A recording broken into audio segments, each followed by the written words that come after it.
Welcome to my channel ancient history 12th life नल्ली। तो आज हम बात करेंगे मुग़ल काल की, जो एनसीईआरटी में आप लोग पढ़ते हैं। तो एनसीईआरटी में आपने मुग़ल काल के करेक्टर पढ़े होंगे, जिसमें बाबर, हुमायूं, अकबर, जहांगीर, शाहजहाँ, औरंगजेब, ये करेक्टर मेन होते हैं।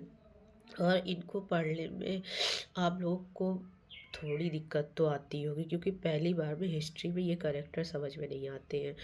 तो इनको अगर पढ़ना है तो इनके जो पार्ट्स होते हैं, इनके पहले आप इनके पहले तो सबसे पहले इनके सन पढ़िए, और इन फिर उसके बाद इनके सन पढ़ने के बाद इनके युद्ध को पढ़िए। और युद्ध में इनकी डेट को ज़रूर याद करिए, कौन सी डेट में कौन सा युद्ध हुआ करा था। दूसरा जो है वो होती कला, क्योंकि जहांगीर की कला बहुत ज़्यादा प्रसिद्ध है थी, कि जहांगीर को वैसे भी कला से बहुत ज़्यादा प्यार था, तो वो उसकी जहांगीर की कला आप ज़रूर पढ़ा करिए। एग्ज़ाम के बेस पे जो आता वो मैं आपको बता रही हूँ। दूसरा होता है मुग़ल काल में इन लोगों के मकबरे, जो सबसे ज़्यादा पूछे जाते, किसका मकबरा कहाँ पे बना है, तो ये पढ़िएगा, क्योंकि सबसे ज़्यादा पूछे जाने क्वेश्चन यही 3 होते हैं। और अगर आप आप लोग को 12th के बाद आप यूपीएससी में जाएंगे, यूपीएससी के लिए आप कोचिंग करेंगे, तो वहाँ पे भी टीचर आपको यही पढ़ाएंगे। तो मैं आपको पहले ही बता दे रही जो आते हैं।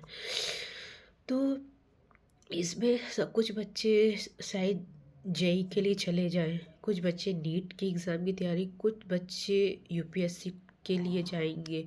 यूपीएससी के 3 मेन सब्जेक्ट होते हैं, एक हिस्ट्री होता है, एक पॉलिटिकल साइंस होता है, एक भूगोल होता है। ये 3 सब्जेक्ट से ही सबसे ज़्यादा बच्चे और एक यूपीएससी पास करते हैं। ये एक मेन प्लस पॉइंट होता है यूपीएससी के बच्चों के लिए।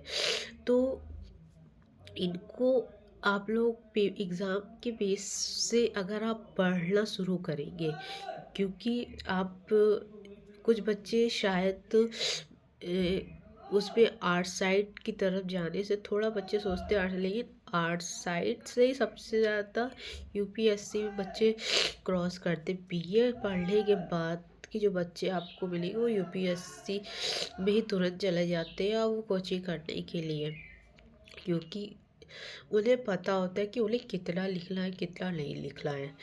तो यही बात मैं आपको बता रही हूँ कि आज आपको कि मुग़ल काल और मुग़ल काल के सन, उसमें लिखे गए मकबरे के कब बनाए, किसने बनाए, किसके लिए किसने बनाया, और उनके जो किए गए कला थी वो, ये सब चीज़ें बहुत इम्पोर्टेंट हैं। तो एनसीईआरटी में ये ज़रूर पढ़िएगा। एनसीईआरटी के बेस से सबसे ज़्यादा इम्पोर्टेंट जो दी जाती है, वो सबसे ज़्यादा तो दी जाती है उनमें सबसे ज़्यादा उनके डेट को। एनसीईआरटी में साइड में डेट ज़रूर लिख देते हैं, और एक छोटी सी स्टोरी बेस भी बना देते हैं। तो आपको एनसीईआरटी में हिस्ट्री एक बार में तो नहीं समझ में आएगी, लेकिन दूसरी बार में पढ़ेंगे, तीसरी बार पढ़ेंगे, समझ में ज़रूर आएगी। हिस्ट्री ऐसा कठिन सब्जेक्ट नहीं है बच्चों, आप उसे एक बार 2 बार पढ़िए, आपको समझ में आएगी। तो यही बात आज हमने बताने के लिए, क्योंकि मुग़ल काल बहुत लोगों को समझ में नहीं आता, तो मैंने सोचा आज आप लोगों को मुग़ल काल का मैं बता दूं कि मुग़ल काल को पढ़ने का तरीका क्या है और कैसे है। तो आज के लिए इतना ही। चैनल को लाइक कर ले, शेयर कर ले, कमेंट कर ले। एंशिएंट हिस्ट्री 12th लाइफ नल्ली।